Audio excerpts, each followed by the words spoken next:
Selamat pagi atau selamat siang Prof. Kori dan Pak Ivan. Perkenalkan, nama saya Alianor Afifah dengan NIM 170762505 dari Program Studi Pendidikan Bisnis Kelas D. Perkenalkan, nama saya Gilang Permana dengan NIM 170762508. Di sini, izinkan saya dan rekan saya Gilang Permana untuk mempresentasikan hasil paper kami yang berjudul Analisis Komunikasi yang Efektif dalam Organisasi Komdev FEB UNJ. Baik, izinkan saya memulai presentasi ini dengan pendahuluan. Komunikasi merupakan salah satu bagian yang penting untuk keberlangsungan suatu organisasi. Nah, jadi penting nih bagi organisasi mahasiswa untuk memahami bagaimana sih komunikasi yang efektif dan baik, karena sebagian besar program kerja itu dilakukan secara kolaboratif dan melibatkan banyak orang. Dan berjalannya komunikasi yang efektif ini mampu menuntun setiap anggota untuk memahami pembagian tugas, tanggung jawab, dan tujuan yang ingin dicapai bersama. Nah, efektif komunikasi ini tentu perlu pemahaman atau penyampaian yang baik dan juga tepat, sehingga menciptakan koordinasi kerja yang teratur, meningkatkan hubungan antar anggota, dan juga mengurangi kemungkinan terjadinya kesalahpahaman dalam program kerja begitu. Lalu, apabila proses komunikasi ini tidak berjalan secara efektif, maka akan muncul kemungkinan hambatan-hambatan seperti hambatan dalam kerjasama, menurunkan produktivitas, dan juga akan mengganggu hubungan antar anggota di dalam organisasi. Seperti yang sudah saya jelaskan di awal, penting nih bagi organisasi mahasiswa untuk mengetahui bagaimana sih komunikasi yang efektif dan baik itu dalam organisasi. Nah, salah satu organisasi yang membutuhkan pemahaman komunikasi yang efektif ini adalah organisasi Komdev FEB UNJ. Nah, di dalam organisasi ini berfokus pada bidang sosial dan juga pengabdian masyarakat, seperti pemberdayaan masyarakat di sekitar kampus. Nah, biasanya organisasi ini melakukan pengajaran, lalu pemberdayaan wilayah binaan, kontribusi ekonomi sosial seperti edukasi literasi keuangan. Oleh karena itu, untuk melaksanakan berbagai program kerja yang banyak ini, masing-masing anggota itu perlu komunikasi yang efektif dan baik agar koordinasi, pembagian tugas, serta penyampaian informasi ini dapat tersampaikan secara jelas dan terstruktur. Dengan demikian, harapannya setiap kegiatan yang dilakukan bisa berjalan dengan baik. Nah, berdasarkan pengamatan awal dari observasi kita, pola komunikasi Komdev FEB UNJ ini terbagi menjadi dua, yaitu komunikasi langsung dan juga komunikasi daring melalui media digital. Pada proses komunikasi, setiap anggota itu memiliki peran untuk menyampaikan informasi, diskusi, dan juga mengambil keputusan.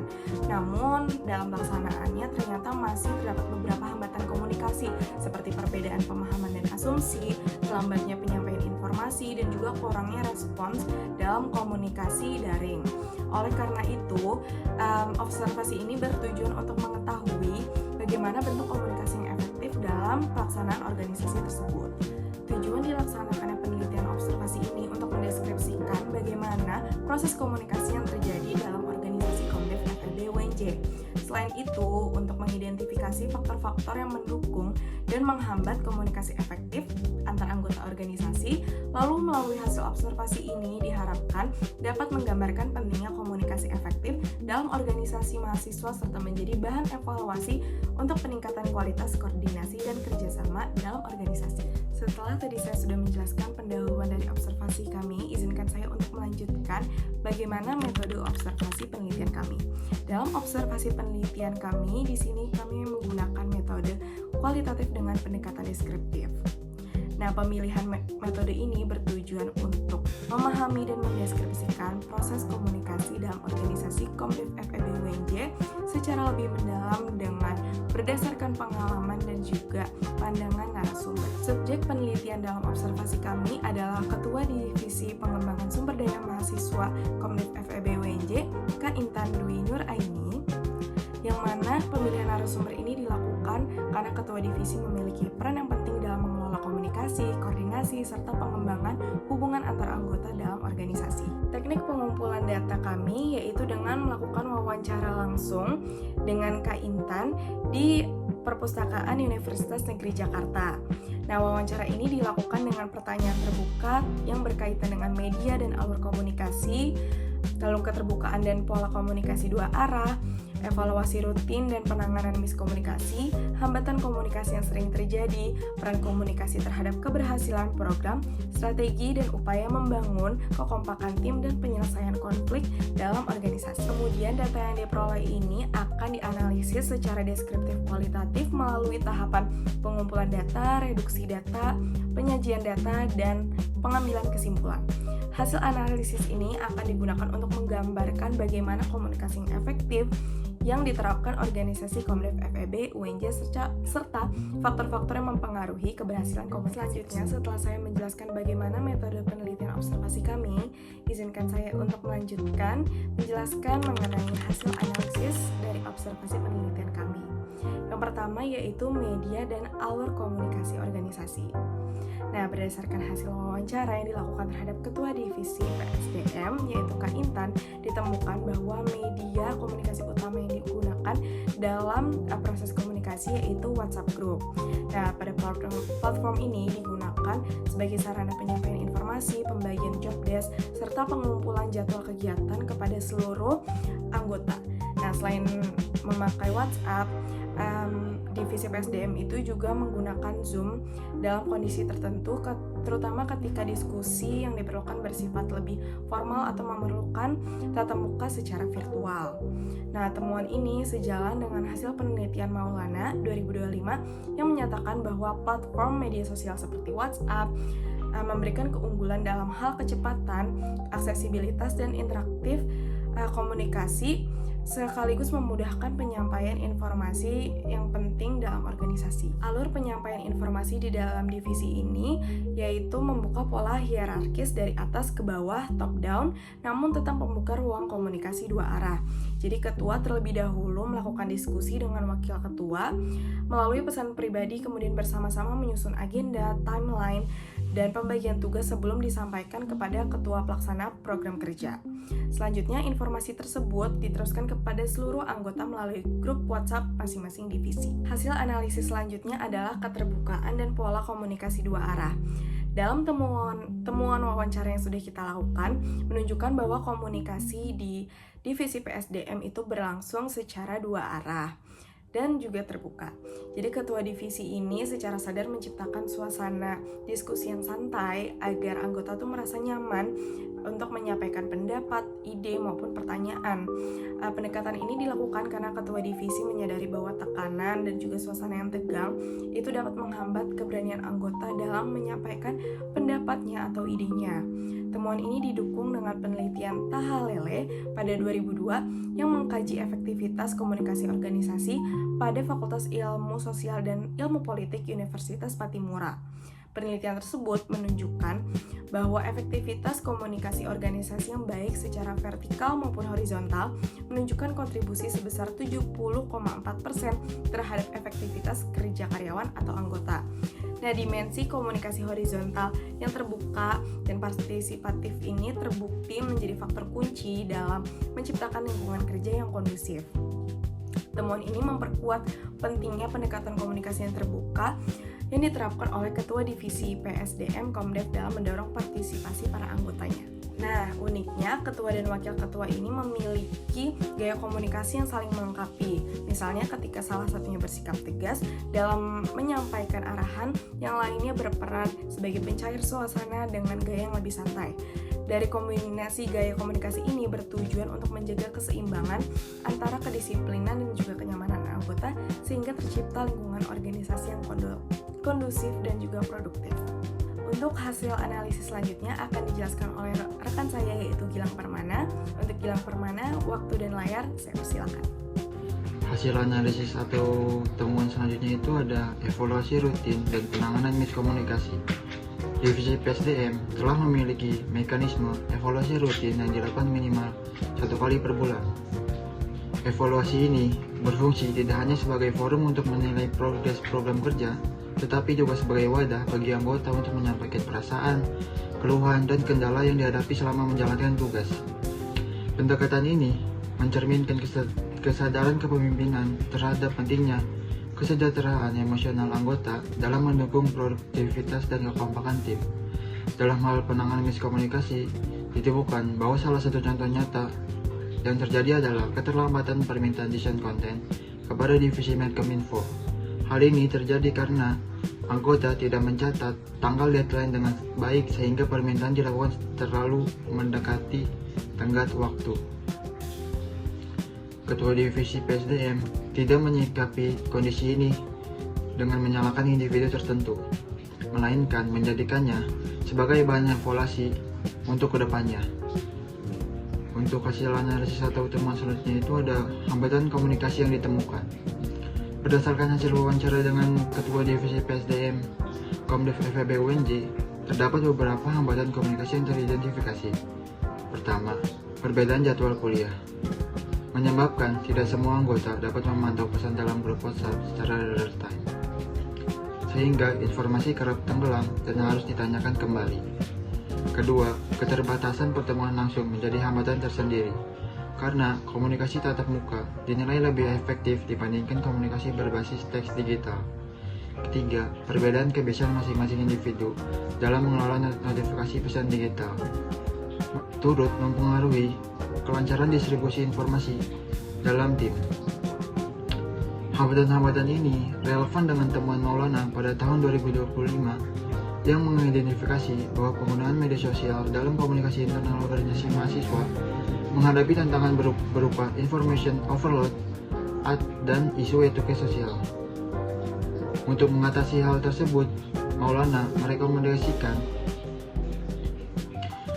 pentingnya pengembangan panduan komunikasi, pelatihan anggota, pemilihan platform yang tepat, penjadwalan komunikasi, evaluasi berkelanjutan, serta pengintegrasian komunikasi daring dengan metode tatap muka.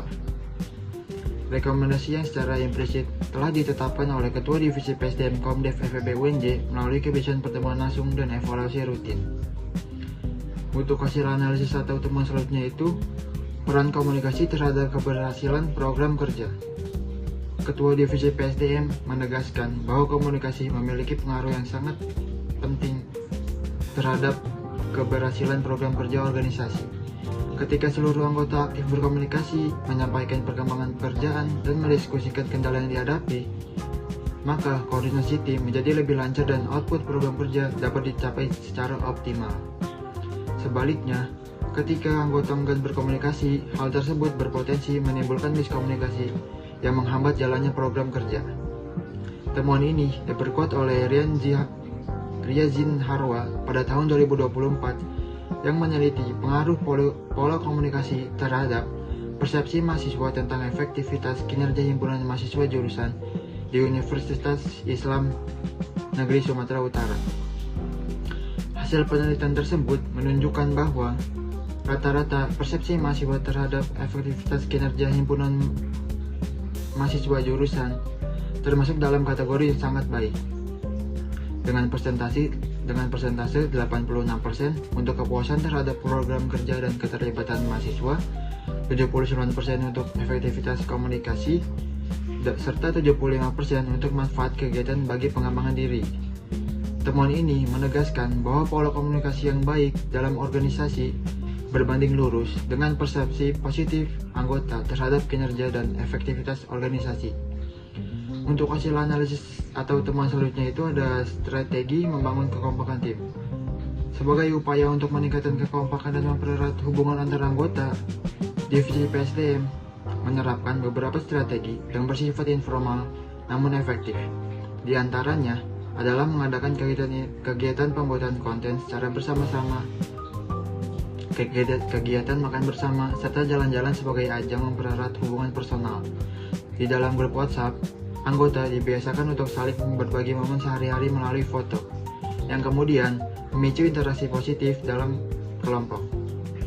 Dari sisi program kerja yang formal, Divisi PSDM memiliki program Getters atau Gathering with Acharya Samarthya yang dilaksanakan 3 kali dalam satu periode, di awal, pertengahan, dan akhir periode. Dilakukan sebagai wadah konsolidasi seluruh anggota Komdev FEB UNJ. Selain itu, terdapat program Devoria yang bersifat pelatihan dan dijalankan bersama-sama oleh seluruh anggota. Strategi-strategi ini mencerminkan pemahaman bahwa kekompakan tim tidak hanya dibangun melalui mekanisme formal, tetapi melalui interaksi sosial yang autentik dan berkelanjutan. Untuk hasil analisis atau temuan yang terakhir itu ada penyampaian kritik dan penyelesaian konflik.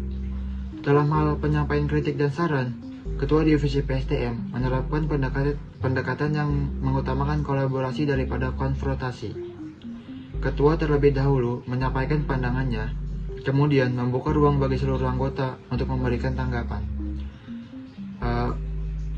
Untuk penyelesaian konflik, forum evaluasi digunakan sebagai media menyampaikan hal-hal yang perlu diperbaiki tanpa menyudutkan individu tertentu. Ketua Divisi PSDM menekankan bahwa tujuan evaluasi adalah untuk kebaikan bersama, bukan untuk mencari kesalahan satu sama lain.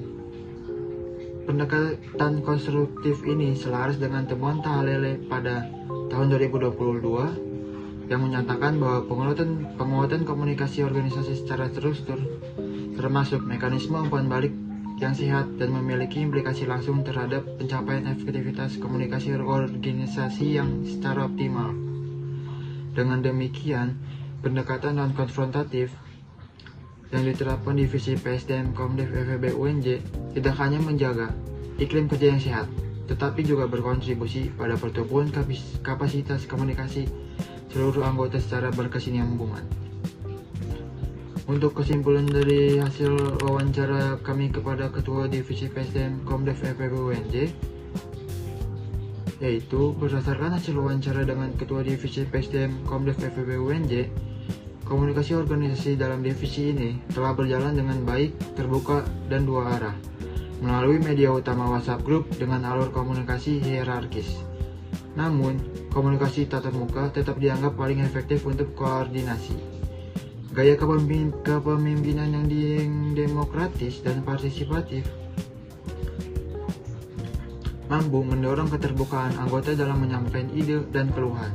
Meski demikian, masih terdapat beberapa hambatan seperti perbedaan jadwal kuliah dan keterbatasan pertemuan langsung. Secara keseluruhan, Divisi PSDM telah menerapkan komunikasi sebagai fondasi utama organisasi. Dengan peningkatan yang tepat dilakukan melalui penguatan dokumentasi informasi dan intensitas komunikasi secara langsung. Untuk mendukung kelancaran koordinasi, khususnya menjelang pelaksanaan program kerja. Mungkin cukup sekian hasil analisis dari wawancara kelompok kami kepada Ketua Divisi PSDM Komdev FEB UNJ. Mohon maaf jika ada salah kata.